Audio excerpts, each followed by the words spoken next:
By 2012, Apple's Mac Pro was well established as a heavyweight computer, ready to devour whatever tasks one could throw at it. The 2012 Mac Pro looked like this, and had up to 12 CPU cores, 64GB of RAM, and a huge range of the latest graphics and storage options. No wonder it was used by professionals all over the world. Musicians, photographers. In 2013 though, Apple scrapped it all and completely redesigned the Mac Pro. The new design looked genuinely out of this world.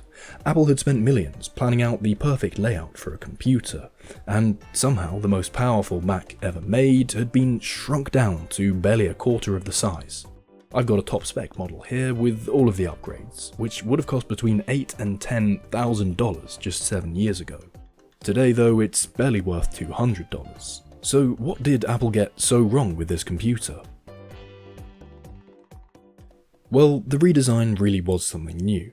Standard desktop computers have a box-shaped case with one main motherboard inside. Main parts like the CPU, memory, and graphics card all plug into that one board, and then cooling fans are added around them.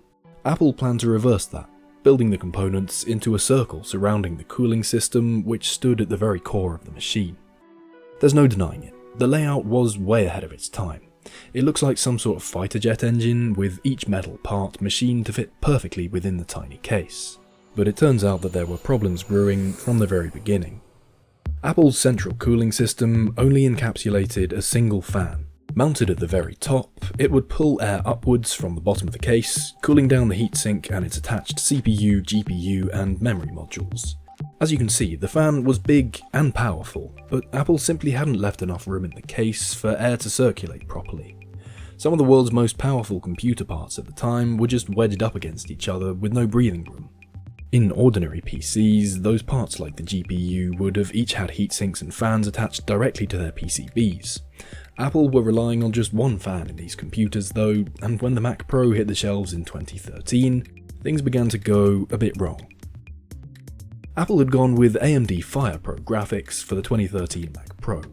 Each machine had dual graphics cards on board, and you could choose between the base model pair of D300s, mid-tier D500s, or the top-spec D700s.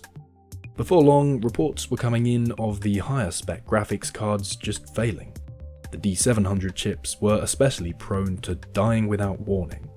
News articles and tech forums began to cover the situation, and suddenly the reputation of Apple's most expensive line of computers was being shattered. The graphics cards were dying for several reasons. Firstly, they ran far too hot. They would often idle at temperatures above 50 degrees Celsius, and when under load could draw up to 275 watts of power, which would bring things very close to the 100-degree mark. Because of the completely custom case design, Apple were also relying too strongly on their own work of putting everything together. A lot of the parts were connected using their own unique cables and sockets, which had actually never been used before. These huge ribbon connectors, for example, connected the GPUs to the rest of the Mac Pro, but had never been used before inside another Mac. Lastly, Apple had admitted themselves that they'd found faults in certain batches of the D500 and D700 GPUs. They ended up creating a recall program for Mac Pros that had been affected by that last problem, as it was making problems like overheating, crashing, and artifacting even worse than they had been already. Do not be mistaken, the Trashcan Mac Pro, as it became known, was a remarkable feat of design. Even making a usable computer in such an elegant cylindrical case was something only 2010's Apple could pull off. With hindsight though, it's easy to see just where the mistakes were.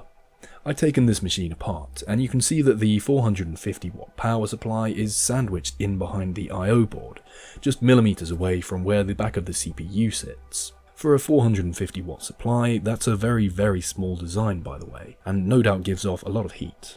As does the CPU of course, so a case even slightly bigger would have just helped things a lot. To quote one of the chief engineers at Apple from 2017, Apple designed themselves into a bit of a thermal corner. Staff at Apple don't often comment publicly on products that are still being sold new, but I guess it was clear already that the 2013 Mac Pro was a pretty flawed computer. Weirdly though, there was another major problem with the Trashcan Mac Pro that made it unpopular. You see, this 2012 Mac Pro I showed you earlier was an all-time great, with up to 12 CPU cores, 64GB of RAM, and incredible modularity allowing for practically any storage and graphics options one might desire. When the 2013 Mac Pro dropped, buyers were quick to realise that it actually wasn't much of an upgrade. It turned out that the 2013 Mac Pro also maxed out at 12 CPU cores. In fact, it had a lower clock speed of 3.5 GHz versus 3.7 on the previous year's model. The RAM speed was at least 500 MHz faster, but once again, you could only put 64GB inside. Worse than all of that, though, was the lack of upgradeability. Although you could attach external storage through the faster ports on the outside, there was just one slot for storage on the inside of the 2013, and that was attached to one of the burning hot graphics cards boards. The 2012 Mac Pro had 4 slide-out bays for storage, and it was possible to put a further 4 or more drives inside other SATA and PCIe slots around the machine. Those PCIe slots could also be used to put a wide variety of graphics cards inside the 2012. I've currently got a Radeon 6600 XT inside mine, which is kind of astounding for a machine over 13 years old now. The 2013 Pro only came with 3 GPU options, which I've already discussed. There were never any newer cards released for it, despite Apple continuing to sell the computer new all the way up to 2019. By the way, that 2013 to 2019 run is the longest period Apple have ever sold one of their computers new for.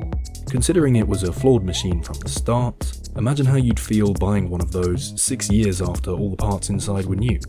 Prices started from $3,000, and of course the very top spec model ended up between $8,000 and $10,000, which was how much this one would have cost back then. It's funny to say now, but a lot of those computers probably sold purely off the reputation Apple had for making good workstations in the past. The 2013 Mac Pro story is a strange one. Sometimes throwing millions of dollars into R&D to produce a seemingly perfect computer design just isn't enough. Only hindsight is truly 2020. The world wasn't ready for the Trashcan Mac Pro back then because computer parts were hot and couldn't be kept so close to one another with just a single fan above them. Plus, it was hard to beat the behemoth 2012 Mac Pro that came before it. But Apple didn't let the failure of the 2013 Pro ruin them. Instead, they learnt some valuable lessons from it. As many of you will know, they decided to create their own CPU and graphics chips from 2020 onwards. Those Apple Silicon chips ended up running extremely cool and quiet, and have been an overwhelming success, with no major setbacks like the 2013 Mac Pro to speak of. Apple have even created small form factor workstations with their own chips inside, like the Mac Studio, not dissimilar to this one. The only thing missing is this magnificent cylindrical aluminium case, which we may never see again on a new Mac from Apple. Thank you very much for watching. Thank you especially to my Patreon members, who you can join from $2.99 using the link in this video's description. If you're interested in technology, old or new, why not join the What's on Your Screen Discord server? It's in a link below as well. Subscribe for more, and I'll see you next week.